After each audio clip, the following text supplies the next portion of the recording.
வாழ்க வளமுடன். அனைவருக்கும் சிவகரி அன்பான வணக்கம். இந்த வீடியோ அதை பற்றி பார்க்க போகிறோம். நிஃப்டி மற்றும் பேங்க் நிஃப்டி அடுத்த நகர் அப்படின்னு பார்ப்போம். அதுக்கு முன்னாடி சப்ஸ்கிரைப் பண்ணிங்க. வீடியோ புரிஞ்சும் லைக் பண்ணுங்கள், ஷேர் பண்ணுங்கள், கமெண்ட் பண்ணுங்கள். உடனுக்குடன் அப்டேட்டுக்கு டெலகிராம் லிங்க் டிஸ்கிரிப்ஷனில் ஜாயின் பண்ணிங்க. சரி, வாங்க வீடியோக்குள்ளே போவோம். அதுக்கு முன்னாடி நம்ம என்ன சொல்லியிருந்தோம், என்ன அடைஞ்சு ஃபஸ்ட்டு பார்ப்போம். நம்ம என்ன சொல்லியிருந்தோம்னா, மார்க்கெட்டை பொறுத்தளவுக்கு ஒரு ரெசிஸ்டன்ஸ் கொடுத்துருந்தோம். மார்க்கெட்டை பொறுத்தளவுக்கு அப்சைடு முடிய தான் வாய்ப்பு, செல்லிங் வாய்ப்பு கம்மி அப்படிங்கிற மாதிரி நேற்று நம்ம தலைப்பு கொடுத்துருந்தோம்.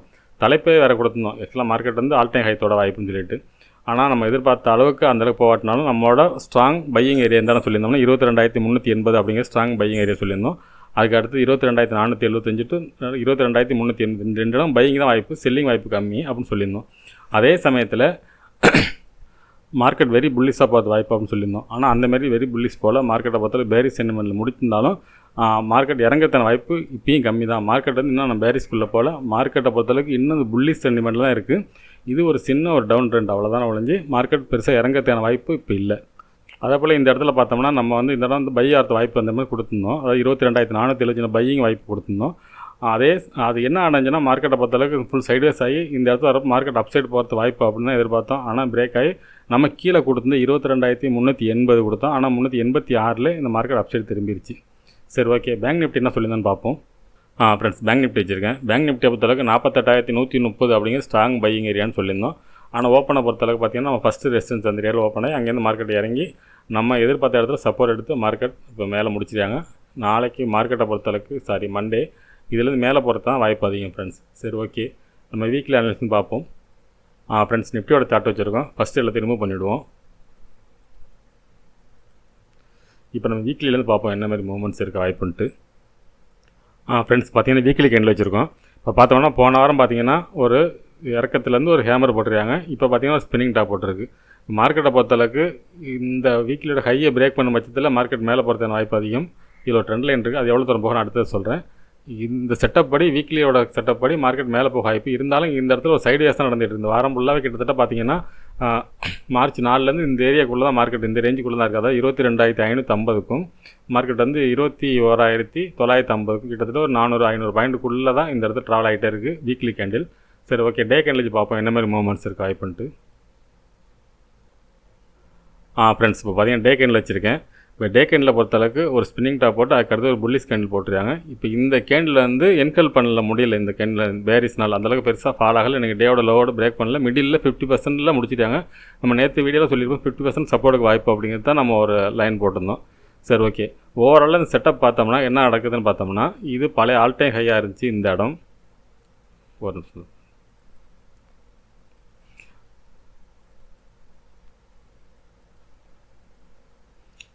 சாரி ஃப்ரெண்ட்ஸ், நெட்டு கட் ஆகிட்டு அதனால் டக்குன்னு மார்க் பண்ணுறதெல்லாம் உலகில்லை. ஒரு நிமிஷம். ஃப்ரெண்ட்ஸ், கொஞ்சம் நெட்டு கட் ஆகிட்டு அதை என்ன சொன்னேன்னு மறந்துட்டேன். பார்த்தீங்கன்னா 22,526ங்கிற இந்த பழைய ஆல் டைம் ஹையை இந்த இடத்துல மார்க்கெட் பிரேக் பண்ணியிருக்கு. பிரேக் பண்ணி ஒரு ஸ்ட்ரக்சர் நடக்குது. இதை நான் நேற்றே இதில் பேங்க் நிஃப்டியோட செட்டப்பை சொல்லியிருந்தேன். அதே தான் இதுலேயும் நடந்திருக்கு. இப்போ பிரேக் பண்ணியாச்சு. மார்க்கெட் திருப்பி இப்போ இந்த இடம் வந்து ரீடெஸ்ட் பார்த்தீங்கன்னா கிளியராக தெரியும். ஒரு ட்ரெண்ட் லைன் இருக்குது இந்த இடத்துல. இப்போ இந்த ட்ரெண்ட் லைனில் சப்போர்ட் எடுத்து மார்க்கெட் மேலே போயிருக்கு. மறுபடியும் நேற்று பிரேக் பண்ணியிருக்கு. மார்க்கெட்டை பொறுத்தளவுக்கு என்னோடய பாயிண்ட் ஆஃப் வியூவில் ஒரு டைம் பிரேக் பண்ணிவிட்டு ரீடெஸ்ட் பண்ணி மறுபடியும் பிரேக் பண்ண போகுது. ஆனால் மார்க்கெட்டை பொறுத்தளவுக்கு அப்சைடு போகிறதுக்கான வாய்ப்பு ரொம்ப அதிகம் ஃப்ரெண்ட்ஸ். அவ்வளோ இறங்கிறதுக்கான வாய்ப்பு கம்மி. அதே சமயத்தில் எவ்வளோ தூரம் போக வாய்ப்புன்னு பார்த்தோம்னா டே கேண்டில் படி பார்த்தோம்னா இந்த ட்ரெண்ட் லைன் வரைக்கும் போகிறதுக்கான வாய்ப்பு அதிகம். இந்த இடம் டச் பண்ணாமல் மார்க்கெட் இறங்கிறதுக்கு வாய்ப்பு ரொம்ப கம்மி. 22,880 to 900 நம்ம 22,900 வரைக்கும் போகிறதுக்கான வாய்ப்பு அதிகம் ஃப்ரெண்ட்ஸ். இது தொட்டப்போ தான் செல்லிங் வரதுக்கான வாய்ப்பு அதிகம். அது இந்த வாரத்துக்குள்ளே இந்த மூமெண்ட் நடக்க வாய்ப்பு இருக்கும். சரி, ஓகே. மண்டே அன்றைக்கி என்ன மாதிரி இருக்க வாய்ப்புன்னு பார்ப்போம். இதெல்லாம் எடுத்துருவோம் இந்த ட்ரெண்ட் லைன்லாம். ஃப்ரெண்ட்ஸ், பார்த்தீங்கன்னா 15 மினிட்ஸ் வச்சுருக்கேன். இப்போ நம்ம ஃபஸ்ட்டு சப்போர்ட் போட்டுப்போம். இதை நான் க்ரீனாக போட்டுறேன் வழக்கமாக போடுற மாதிரி. அப்போ 22,385 அப்படிங்கிறது இன்றைக்கி போன லோ. இதுதான் இப்போ நமக்கு வந்து ஸ்ட்ராங் சப்போர்ட்டாக கூட இருக்க வாய்ப்பு. ஸ்ட்ராங் சப்போர்ட்டும் இந்த லோ வச்சுக்கலாம். இந்த நேற்றோட லோவாக தான் நம்ம ஸ்ட்ராங்காக வச்சுக்கலாம்.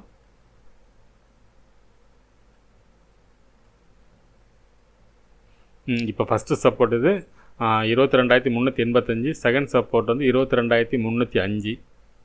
அந்த 22,305 விட்டு இறங்கும் பட்சத்துலேயே மார்க்கெட்டை பொறுத்தளவுக்கு அந்த 22,166 அந்த ரேஞ்ச் வரைக்கும் வரத்து வாய்ப்பு இருக்கும். அதுக்கு கீழே பார்த்தோம்னா 22,100 அப்படிங்கிறது அடுத்த சப்போர்ட்டாக இருக்கும். எப்பயுமே மார்க்கெட் இறங்குனுச்சுன்னா பெருசாக இறங்கும், அதனால் நம்ம கீழே போட வேண்டிய வரைக்கும் போட்டுருவோம். ஆனால் இறங்க வாய்ப்பு இல்லை. என்னோட பாயிண்ட் ஆஃப் வியூவில் மார்க்கெட் வந்து இறங்கத்தின வாய்ப்பு ரொம்ப கம்மி. இருந்தாலும் நம்ம போட வேண்டிய சப்போர்ட்டை போட்டுருவோம். அடுத்தது பார்த்திங்கன்னா 22,009 இதோடு நிப்பாட்டிப்போம். பார்த்தீங்கன்னா ஃபஸ்ட்டு சப்போர்ட்னு பார்த்தோம்னா 22,385. அதுக்கு அடுத்தது பார்த்தோம்னா 22,305. அதுக்கு அடுத்து பார்த்திங்கன்னா 22,166. அதுக்கு அடுத்து பார்த்திங்கன்னா 22,100. அடுத்து 22,000. இதுக்கு இடையிலே பார்த்தோம்னா 22,259 ஒரு சப்போர்ட் இருக்குது, அதையும் போட்டுருவோம். ஓகே ஃப்ரெண்ட்ஸ், இது சப்போர்ட் நமக்கு ஸ்ட்ராங் சப்போர்ட் அப்படின்னு பார்த்தோம்னால இந்த இடத்தையும் எடுத்துக்கலாம். இன்றைக்கி போன டேயோட லோவே நமக்கு ஸ்ட்ராங்காக தான் எடுத்துக்கணும். அதை விட்டால் இந்த ரேஞ்சுக்குள்ளே மார்க்கெட் அப்சைடு போய் ஆகணும். இதுக்கு மேலே போகலைன்னா மார்க்கெட் இறங்க வாய்ப்பு இருக்கும். இந்த இடம் தான் முக்கியமாக, அது 22,300 விட்டு பிரேக் பண்ணிடக்கூடாது. மார்க்கெட் இந்த ரேஞ்சிலேருந்து மார்க்கெட் மேலே நோக்கி போகிறதுன வாய்ப்பு அதிகம். அதேபோல் ரெசிஸ்டன்ஸ்னு படுத்துட்டோம்னா ஃபஸ்ட்டு பார்த்திங்கன்னா 22,526 பழைய ஆல் டைம் ஹை, அந்த இடத்த பிரேக் பண்ணி போயிருக்கு. இதை கூட நமக்கு இந்த இடம் தேவையில்லை, இடத்த மாற்றிடுவோம் ஃப்ரெண்ட்ஸ். ஃப்ரெண்ட்ஸ் பார்த்தீங்கன்னா ஃபஸ்ட்டு ரெசிஸ்டன்ஸ் பார்த்தோம்னா 22,475 இருக்கும். செகண்ட் ரெசிஸ்டன்ஸ்னு பார்த்தோம்னா 22,550. தேர்டு 22,615 இருக்கும். அதுக்கு மேலே பார்த்தோம்னா 2 மணி நேரத்து போட்டால் தான் 22,697 இருக்கும்.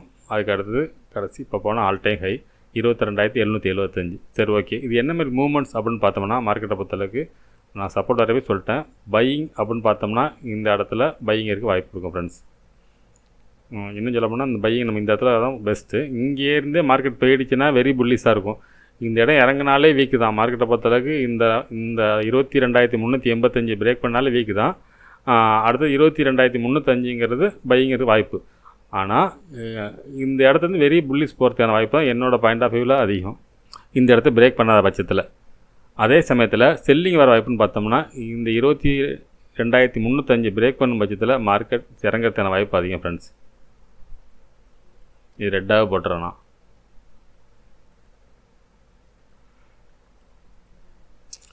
அதே போல் 22,475 ஃபஸ்ட்டு ரெசிஸ்டன்ஸ் பிரேக் பண்ணும் பட்சத்தில் மார்க்கெட் மேலே போக வாய்ப்பு இருக்கும். அதே போல் செகண்ட் சப்போர்ட்டை பிரேக் பண்ணும் பட்சத்தில் மார்க்கெட் வந்து கீழே போகிறது வாய்ப்பு இருக்கும். அப்படி இல்லாத பட்சத்தில் மார்க்கெட்டை பொறுத்தளவுக்கு இந்த ரேஞ்சுக்குள்ளே இருக்க வாய்ப்பு இருக்கும் ஃப்ரெண்ட்ஸ். அதாவது 22,305க்கும் 22,475 இடையில இருக்கிறது வாய்ப்பு இருக்கும் ஃப்ரெண்ட்ஸ். இந்த ரேஞ்சுக்குள்ளே ட்ரேட் பண்ண நமக்கு பெஸ்ட்டு. ஒன்று இந்த இடத்துல பிரேக் பண்ணால் மேலே போக வாய்ப்பு இருக்கும், இந்த இடத்துல பை பண்ணலாம், இதுக்கு தான் செல் பண்ணலாம் ஃப்ரெண்ட்ஸ். சரி, ஓகே. பேங்க் நிஃப்டி பார்ப்போம். ஃப்ரெண்ட்ஸ், பேங்க் நிஃப்டி வச்சுருக்கேன். ஃபஸ்ட்டு எல்லாத்தையும் ரிமூவ் பண்ணிவிடுவோம். ஃப்ரெண்ட்ஸ், பேங்க் நிஃப்டியோட வீக்லி கேண்டில் வச்சுருக்கேன். இது பார்த்தீங்கன்னா அழகாக ஒரு ஸ்பின்னிங் டாப் போட்டிருக்க ஒரு கிட்டத்தட்ட டோஜி மாதிரி. இந்த இடத்துல இந்த டோஜி ஒரு கிளியரான அப்சைடுக்கான வாய்ப்பு தான் எனக்கு என்னோடய பாயிண்ட் ஆஃப் வியூவில் தெரியுது. இதுக்கான நேரத்தை நம்ம டே கேண்டில் வச்சு விளக்க சொல்லிட்டோம். நம்ம இப்போ நிஃப்டியில் சொன்ன மாதிரியே இதில் என்ன நடந்து சொல்லியிருக்கோம். ஆக்சுவலாக வந்து இந்த ஆல் டைம் ஹை பிரேக் இந்த இடத்துல பிரேக் பண்ணியிருக்காங்க. அதுக்கப்புறம் இந்த ரீடெஸ்ட் சொல்லிட்டு அழகாக சொல்லியிருக்கோம். இந்த ரீடெஸ்ட் பண்ணி திருப்பி இந்த ஆல் டைம் ஹை பிரேக் பண்ணும் பட்சத்தில் மார்க்கெட் வந்து வெரி புல்லிஸாக மேலே போகிறது வாய்ப்புன்னு சொல்லியிருந்தோம். இந்த 48,636 பழைய ஆல் டைம் ஹை இது பிரேக் பண்ண பட்சத்தில் மார்க்கெட் மேலே போக வாய்ப்பு இருக்கும். ஆனால் இன்றைக்கி ஓப்பன் பண்ணிவிட்டு அந்த இடத்துல பிரேக் கொடுக்க முடியாமல் திருப்பி மார்க்கெட் இறங்கிடுச்சு. இருந்தாலும் இறங்கத்தான வாய்ப்பு கிடையாது, திருப்பி மேலே போகிறதான வாய்ப்பு தான் அதிகம் ஃப்ரெண்ட்ஸ். சரி, ஓகே. இதை வந்து நம்ம 15 மினிட்ஸ் வச்சு பார்ப்போம். ஃப்ரெண்ட்ஸ், டேயில் தான் வச்சுருக்கேன். என்னோடய பாயிண்ட் ஆஃப் வியூவில் பேங்க் நிஃப்டியை பொறுத்தளவுக்கு இதோட டார்கெட்னு பார்த்தோம்னா இந்த ட்ரெண்ட் லைன் வரைக்கும் போகிறது வாய்ப்பு இருக்கும். கிட்டத்தட்ட 50,000 தொட்டால் தான் மார்க்கெட் இறங்குறதுக்கான வாய்ப்பு தான் என்னோடய பாயிண்ட் ஆஃப் வியூவில் தெரியுது ஃப்ரெண்ட்ஸ். இந்த இடத்துல இப்போ இருக்க செட்டப் படி இது தொடர்றதுக்கான வாய்ப்பு ரொம்ப அதிகம். சரி, ஓகே. இந்த ட்ரெண்ட் லைன் ரூம் பண்ணிவிடுவோம். 15 மினிட்ஸ் வச்சு நமக்கு மண்டே என்ன மாதிரி இருக்க வாய்ப்புன்னு பார்ப்போம். ஃப்ரெண்ட்ஸ், பார்த்தோம்னா இப்போ 48,088 அப்படிங்கிறது என்னோடய டேயோட லோ. இது வந்து ஃபஸ்ட்டு ரெசிஸ்டன்ஸாக இருக்கும். அதுக்கு அடுத்து பார்த்தோம்னா நேத்தோட லோ 47,737 அடுத்த ரெசிஸ்டன்ஸ் அடுத்த சப்போர்ட்டாக இருக்கும். அதுக்கடுத்து பார்த்தீங்கன்னா 47,375 தேர்ட் சப்போர்ட்டாக இருக்கும். சரி, ஓகே. இது எந்த இடத்துல அடுத்த ரெசிஸ்டன்ஸ்னு பார்த்தோம்னா 48,636 பழைய ஆல் டைம் ஹைங்கிறது ஃபஸ்ட் ரெசிஸ்டன்ஸாக இருக்கும். இது பிரேக் பண்ணும் பட்சத்தில் மார்க்கெட்டை பொறுத்தளவுக்கு அடுத்த ரெசிஸ்டன்ஸ் எந்த ரேஞ்ச் வரைக்கும் போகணும் ஒரு நிமிஷம் ஃப்ரெண்ட்ஸ். ஃப்ரெண்ட்ஸ், கொஞ்சம் ரெசிஸ்டன்ஸ்லாம் மாற்றிருக்கேன். ஃபஸ்ட்டு ரெசிஸ்டன்ஸ் பார்த்தோம்னா 48,340. அதுக்கு அடுத்தது பார்த்தோம்னா 48,508. அதுக்கு அடுத்தது 48,679. அதுக்கு அடுத்தது 48,800 அப்படிங்கிற ரவுண்ட் ஃபிகர் ஒன்று இருக்குது. அதுக்கு அடுத்து 49,057 ஆல் டைம் ஹை. சரி, ஓகே. இது என்ன மாதிரி மூவ்மெண்ட்ஸ் அப்படின்னு பார்த்தோம்னா இப்போ இந்த ஃபஸ்ட்டு ரெசிஸ்டன்ஸும் ஃபஸ்ட்டு சப்போர்ட்டும் இதுதான் ரொம்ப முக்கியமான இடம். இந்த ஃபஸ்ட்டு சப்போர்ட்டுக்கு கீழே இறங்கினாலே மார்க்கெட் வீக்கு, அதோட நேற்றோட லோ வரைக்கும் வரலாம். இதை விட்டு இறங்கும் பட்சத்தில் மார்க்கெட் செல்லிங் வர வாய்ப்பு இருக்கும். இது போட்டுருவோம். ஆனால் என்னோடய பாயிண்ட் ஆஃப் வியூவில் பையிங் மட்டும்தான், இருந்தால் செல்லிங் வாய்ப்பு இல்லை. இருந்தாலும் போட்டுறேன். இது இறங்கினாலே கீழே போகிறது தான் வாய்ப்பு அதிகம். ஆனால்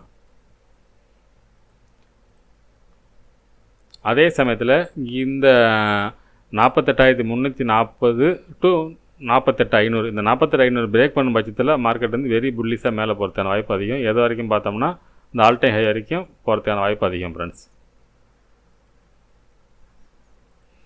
இந்த 48,500ங்கிறது இந்த ரேஞ்சுக்குள்ளே மார்க்கெட் வந்து இருந்துச்சுன்னா சைட்வேஸாக இருக்கும். ஒன்று 48,088க்கும் 48,500க்கும் இடையில் மார்க்கெட் இருக்கும் பட்சத்தில் மார்க்கெட் இந்த இடத்துக்கு இதுக்கு மேலே இங்கே எளிமையாக போகிறது வாய்ப்பு அதிகம். அதாவது பெரிய மூமெண்ட்ஸாகவே இருக்கும். சைட்வேஸ்னு கூட சொல்ல முடியாது. கிட்டத்தட்ட மேலே இங்கே நேற்று பார்த்தீங்கன்னா நேற்று நிஃப்டி போன ஸ்டைலில் மேலே இங்கே இந்த மூமெண்ட்ஸ் இருக்க வாய்ப்பு இருக்குது ஃப்ரெண்ட்ஸ். இந்தமாரி ஒரு பெரிய மூமெண்ட்ஸ் இதுக்குள்ளே இருக்க வாய்ப்பு இருக்கும். இது பிரேக் அதாவது 48,500 பிரேக் பண்ணும் பட்சத்தில் மார்க்கெட் வெரி புல்லிஷ். சரி, ஓகே ஃப்ரெண்ட்ஸ். அடுத்தது நம்ம மிட் கேப் பார்ப்போம். மண்டே எக்ஸ்பைரி அன்றைக்கி என்ன மாதிரி இருக்க வாய்ப்புன்ட்டு. ஃப்ரெண்ட்ஸ், மிட் கேப்போட ஃபீச்சர் சார்ட் வச்சுருக்கோம். இதை நம்ம போன வாரத்து மொதல் வாரம் கொடுத்தோம்னு நினைக்கிறேன். இங்கேருந்து பையிங் கொடுத்தோம், இங்கேருந்து செல்லிங் கொடுத்துருந்தோம். இதெல்லாம் ரிமூவ் பண்ணிவிடுவோம் ஃபஸ்ட்டு. ஃப்ரெண்ட்ஸ், மிட் கேப்போட 15 மினிட்ஸ் சார்ட் வச்சுருக்கோம். இப்போ பார்த்தோம்னா ஃபஸ்ட்டு சப்போர்ட் அப்படின்னு பார்த்தோம்னா 10,963 ஃபஸ்ட்டு சப்போர்ட்டாக இருக்கும். செகண்ட் சப்போர்ட்னு பார்த்தோம்னா 10,925, அதுக்கடுத்து 10,987, அதுக்கு அடுத்தது பார்த்திங்கன்னா 10,832. அதுபோல் ரெசிஸ்டன்ஸ்னு எடுத்துட்டோம்னா 11,013, அதுக்கு அடுத்தது 11,043, அதுக்கு அடுத்தது பார்த்திங்கன்னா 11,139. அந்த பழைய ஆல் டைம் ஹை. சரி, ஓகே. இது என்ன மாதிரி மூவ்மெண்ட்ஸ் அப்படின்னு பார்த்தோம்னா சப்போர்ட் ரெசிஸ்டன்ஸ் பிரச்சனை இல்லை, மூவ்மெண்ட்ஸ் தான் நம்ம முக்கியம். மூவ்மெண்ட்ஸை பொறுத்தளவுக்கு என்னோடய பாயிண்ட் ஆஃப் வியூவில் பார்த்தீங்கன்னா நிஃப்டி பேங்க் நிஃப்டி மாதிரி தான் இந்த ஃபஸ்ட்டு இந்த 10,963 பிரேக் பண்ணாத பட்சத்தில் மார்க்கெட் வந்து வெரி புல்லிஷ்னு எடுத்துக்கலாம். ஒருவேளை இந்த இடத்துல பிரேக் பண்ணிச்சுன்னா 10,925 மேலே போகிறது வாய்ப்பு அதிகம். ஆனால் இந்த இடத்துல பிரேக் பண்ணாமல் போணுச்சுன்னா வெரி புல்லிஷாக மேல் நோக்கி இவ்வளோ தூரம் போகிறது வாய்ப்பு இருக்கும். அதே சமயத்தில் இது பிரேக் பண்ணிவிட்டு மறுபடியும் மேலே போணுச்சுன்னா மார்க்கெட்டில் கொஞ்சம் இதாக கம்மியாக இருக்கும். ஸ்ட்ராங் கம்மி தான் சொல்லுங்கள். அது பிரேக் பண்ணிவிட்டு போணுச்சுன்னா ஸ்ட்ராங் கொஞ்சம் கம்மி. அதே சமயத்தில் இது பிரேக் பண்ணாமல் மார்க்கெட் மேலே போகும் பட்சத்தில் மார்க்கெட் அப்சைடு போகிறதுக்கான வாய்ப்பு ரொம்ப அதிகம். என்னோடய பாயிண்ட் ஆஃப் வியூவில் மார்க்கெட் மேல் நோக்கி முடியாது தான் வாய்ப்பு அதிகம் friends. Okay friends, Monday evening சந்திப்போம். நன்றி, வணக்கம்.